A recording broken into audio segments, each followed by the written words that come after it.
This video is not intended for children, but rather 20-something nerds that take cartoons way too seriously and overanalyze everything. If you are younger than 13 years old, you're not supposed to be on YouTube. Well, since we got some new Dalmatian Street episodes before the end of the year after all, I guess I have to squeeze in at least one video talking about them between Tricky's Fate videos.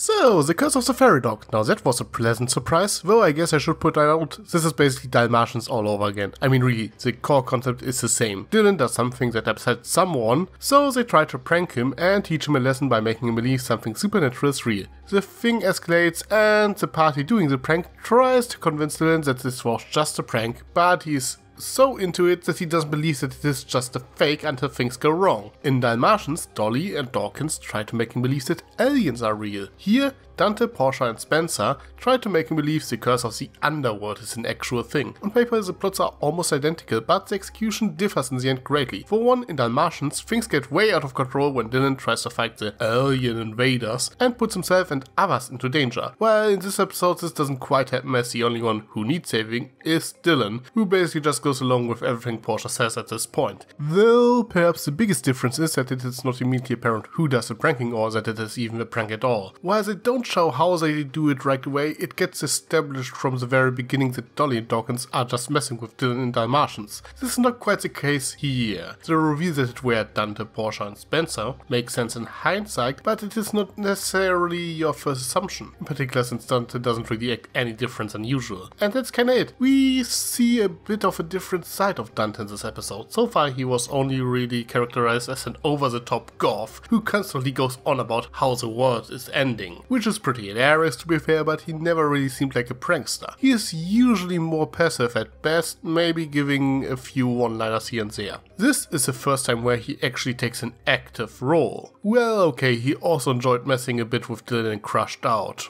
Yeah, you need help. Okay, we gotta make you like one of Portia's pack. Dante, do your worst. You have to learn not to care. I love my moon rocks! Why? They can't love you back. You don't care about rocks.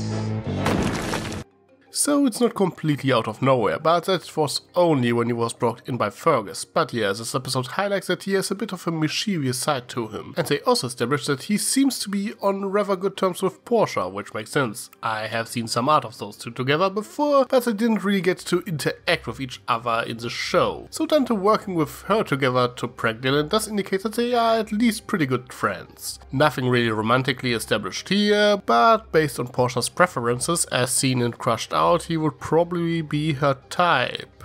Now regarding Portia, it was very nice to see her again without going full yandere. Instead also focusing on her mischievous side. And she enjoyed her performance way too much.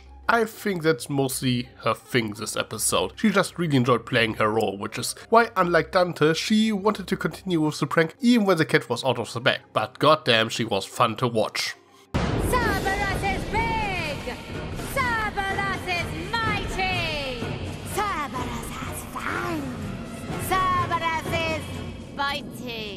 Bitey? Well, and Spencer was just kinda there. Really calling him one of the three dog heads might be a bit of an overstatement. Speaking of which, I quite enjoyed the allusions to Greek mythology in this episode. I'm sure I don't really need to explain who Cerberus or Kerberos is. Just let's say that he isn't that cute winged lion thing that accompanies card captor Sakura. Could have needed more references to Disney's Hercules though. But hey, I really liked how they went all out on the underworld theme, with the episode title itself being a reference to Karen, the ferryman who carries swords over the river Styx, which is again referenced when Dante basically dresses up as him. Now, here's one thing that bothers me a little bit. As far as we can tell from this episode, Dante didn't place the skulls there. The vase and the skull seem to be a genuine discovery, so which of course opens up some questions. I mean, sure that someone buried his 3 dogs in the garden ages ago, not that much of a stretch, but the vase and the coins on the dog skulls seem a bit weird. And next up, what lesson was Dante trying to teach Dylan exactly? It was pretty straightforward in Dalmatians. Dylan behaved like a dick, so Dolly and Dawkins wanted to get some revenge and get him off his high horse. But here Dylan really is only doing his archaeology thing, which has been an established hobby of his. Dante didn't like that because he thinks they might get cursed, so he tricks Dylan into thinking that curses are real to put them back, which wouldn't really be necessary if curses were real now. And then he teaches him in the end that he shouldn't believe everything after things go out of hand. So in the end he teaches him the opposite of the lesson he wanted to teach him, with a pretty catchy song though. Don't believe in all you see, the scary hound is only me. This isn't what we rehearsed! Three-headed dog coming through the mist. Let me tell you now, it don't exist. Though I suppose there's a point to be made that he simply wanted to teach him not to desecrate the dead. Cause really Dylan is having way too much fun with the dog skull, and he is a dog himself. I mean, just imagine for a minute that he was a human and that this was a human skull. So not happening. So not happening.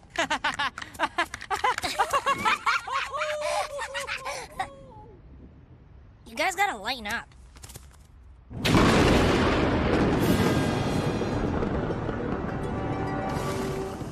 Oh, check out my battle scars. Haha! Getting old, dude.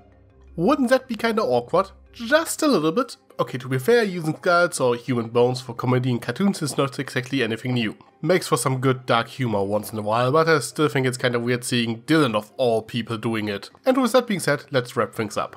The Curse of the Ferrydog was a really fun episode. A few things were surprisingly dark, and I really enjoyed how they didn't immediately spoil that it was all Dante's doing from the get-go.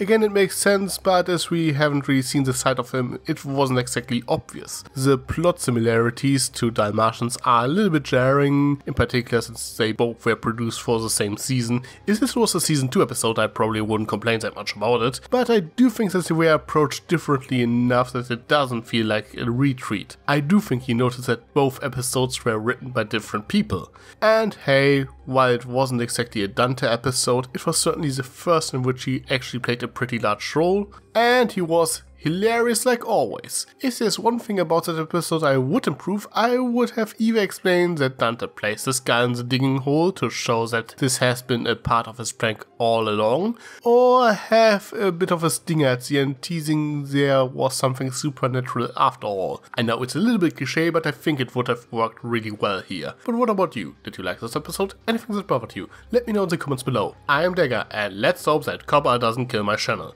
I can't afford paying 42k for each video, in which I talk about cartoons. Heck, I did 12 videos on Dalmatian Street alone this year.